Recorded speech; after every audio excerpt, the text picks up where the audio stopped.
Here we go again. Oh, no, not again. You've seen it before, haven't you? Dom, how long have we been doing this? Once more unto the breach, dear friends. Again and again and again until we're both dead.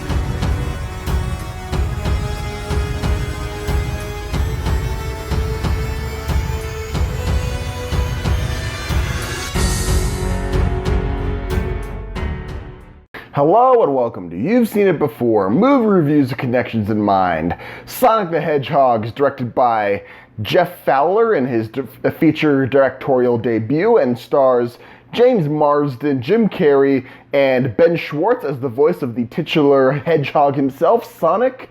And this story focuses around Sonic the Hedgehog, who is a alien from another world who just happens to look like a hedgehog. He has sought refuge on Earth for most of his life, and now he finds himself the target of a hunt by the evil Dr. Robotnik, played by Jim Carrey, and it is up to James Marsden as a small town sheriff to help Sonic retrieve his magic rings in order to help him escape the planet Earth and keep those he loves safe.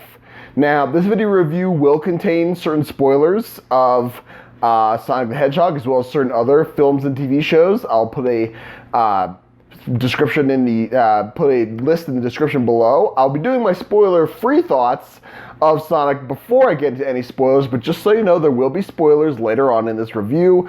But with that in mind, let's get into some spoiler-free thoughts on Sonic the Hedgehog. Is it worth seeing? Is it a good movie? What do I think of it? I would say this is one of those films that has a it depends on what kind of audience member you are. If you're a young child per se, and you've probably played some of the newer Sonic games, and you have a love of the character, but you're not, and you know some of the lore, but you don't know very much about other movies that have come before it that this film might be imitating.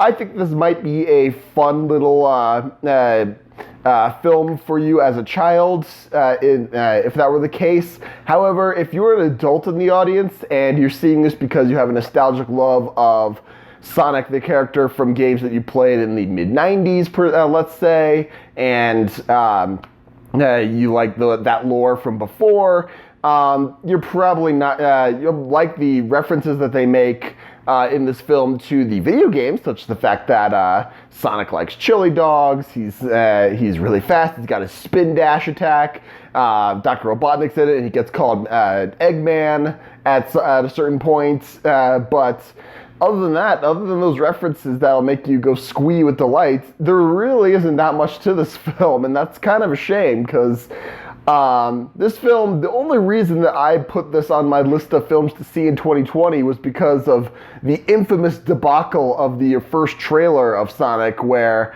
that design of Sonic looked like a nightmare, and it looked like a very deformed little creature. And everyone rioted against them, and Paramount, in an unprecedented move for the time, said, hey, we're going to push back the release of the film and redesign the character of Sonic throughout the entire movie, just to please you. And while the design of Sonic in this film is indeed more game accurate, and he looks cool, I'll give him that. He does look very game accurate. That does not save this film at all.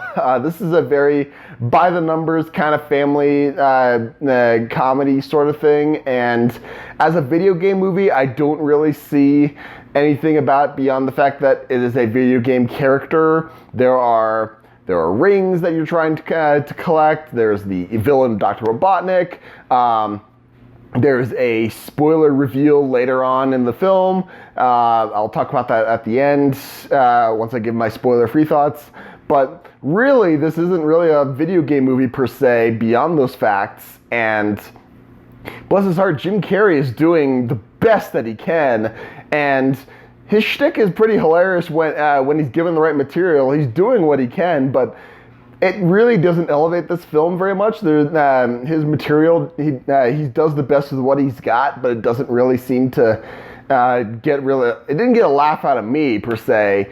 I mean, the only couple of chuckles that I would have gotten were already revealed in the trailer for this film, so that really didn't give me that much else beyond what I saw in the trailer from Jim Carrey. And James Marsden, he's kind of there. He really change his facial reaction through his face is pretty much the same throughout the entire movie, in that he shows really no emotions whatsoever throughout this entire film.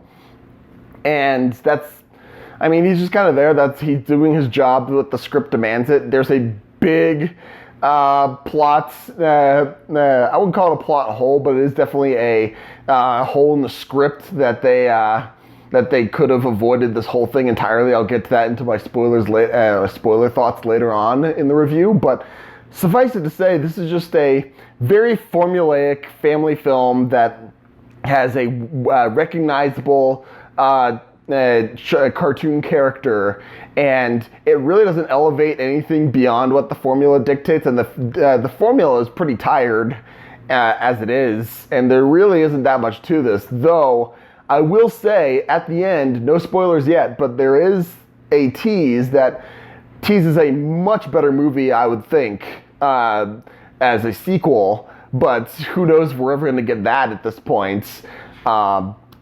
Overall, yeah, there's really not a whole ton to talk about as far as positives and negatives about this film.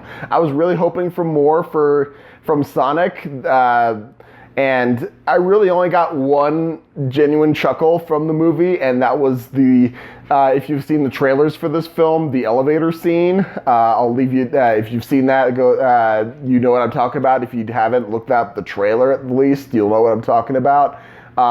Really, for me, that's the only laughable line from this movie that's genuinely a laugh for me. Everything else feels derivative, and it feels stale, and there's really not a whole lot to this film. So I would say this is a very average to subpar movie, and if you have young kids who've never seen this kind of movie before, they might enjoy it, and if they like Sonic, they won't. I don't think they'll hate it per se, but I don't think they'll love it. I don't recommend seeing this in theaters. If this is one of those films that if you really have to see it, I would wait for it to come out on digital, and wait for it to be included with Prime on Amazon Prime. Don't spend too much money on this. Let's put it that way. If I was going to give Sonic the Hedgehog a letter grade, I would give it a solid C-. This, like I said, there's really not a whole ton to this movie, and I'm trying to think of other things that I want to talk about, but I'll talk about these things, but without spoiling anything. Yeah, that's pretty much all I have to say about Sonic, but with that being said, let's get into some spoiler thoughts on Sonic the Hedgehog. This is where the part of the review where I give my analysis. There's certain plot developments and character arcs that may have seemed familiar to you, and where you may have seen them before. Now, the formula that I was talking about originally before, this formula of you got a oddball cartoon character who meets a human, and they've never had a friend or a family before. They don't have that close connection. Hijinks ensue when the human and the cartoon team up to get from point A to point B or whatever, or stop event A from happening, what have you. And by the end, that cartoon character and that human become family. The character gets adopted into that family.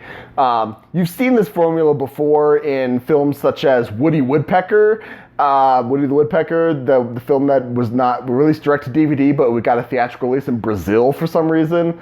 And also, to a lesser extent, Hop, the film that also starred James Marsden alongside a cartoon character, and that in other films as well, but you get the gist that this is the same formula that Sonic the Hedgehog follows in this point.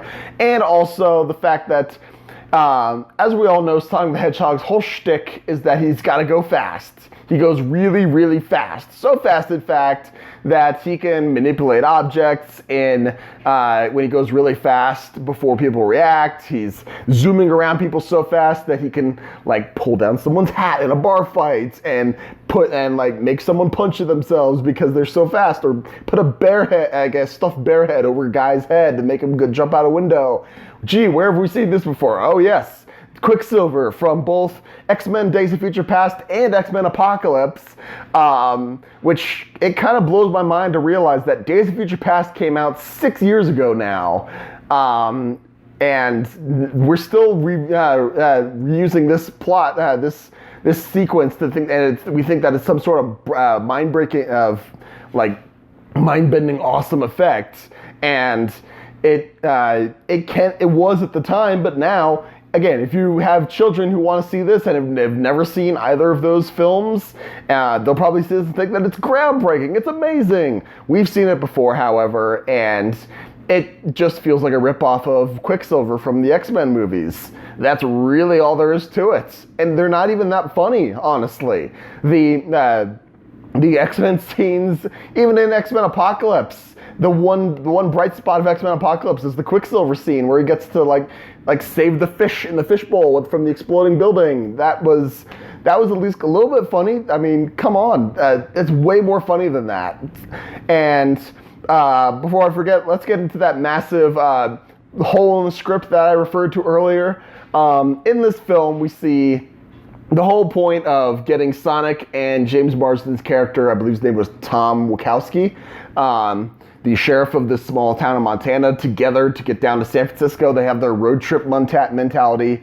When James Marsden shoots Sonic with a bear tranquilizer, when he first wakes up, he can't really use his super speed. His legs feel like jelly, and so he has to rely on James Marsden to get anywhere. That felt logical and natural. That was why he would rely on him. But less than 5 minutes later, after James Marsden pulls and Sonic are in the truck, they pull over, and then he says, and then they do like their whole, all right, yeah, I'll go out on my own. You don't want me here anyway. Bye. And then he says, well, I don't know how to get to San Francisco. And then he says, oh, hey, it's west. It's a straight shot. And then and Sonic goes, okay. And then he zips off super speed due west, and then apparently he crashes into the Pacific Ocean, and then zips right on back. And then he says, well, I still need you. And it's like, there you go, just look at a freaking map.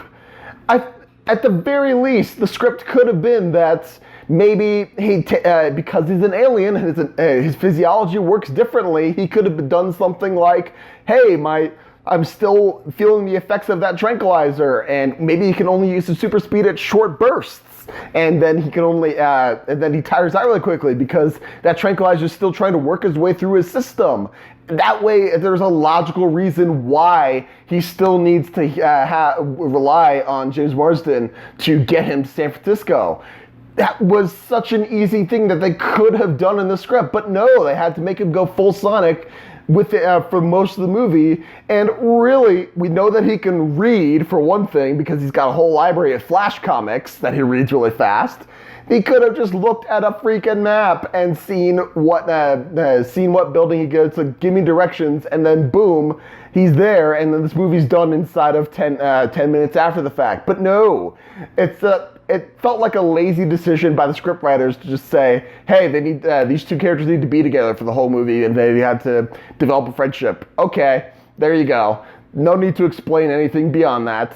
It just felt lazy, and I know it's a kid's film, and children who are watching this may not question that logic behind it, but seriously, the adults here, I mean, honestly, the reason that this whole film got delayed to redesign the character was because, let's face it, it was the adult fans of Sonic that demanded that sort of thing, and the adults who are going to see this movie will notice that right away, and they will not like that either. So I would say that was a massive hole in the script that was just born out of laziness, and they did not, if they'd put that much care into redesigning the character of Sonic to the script, then maybe they would have done it. But hey, they redesigned Sonic, and then they put all those VFX studios out of business, and those people lost their jobs after working so much overtime.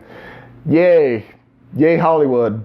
So, those are my main thoughts on Sonic the Hedgehog, but what did you think of the film? Did you like it? Did you not like it? What about my analysis? Do you agree? Do you disagree? Did I miss anything? I probably missed something. Let me know in the comments down below. Thank you so much for watching. I appreciate whatever audience I can get.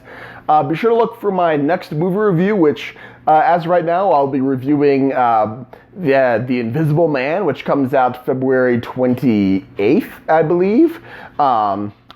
I'm also doing a reaction series to each and every episode of Season 1 of Star Trek Picard. That's all on my channel. If you like any of these videos on my channel, be it this video or any other video on my channel, please give me a like, share, and especially a subscribe. I'd very much appreciate it. Again, thank you so much for watching. You guys are the best. But just remember, there is nothing new under the sun. And yes, you have seen it before.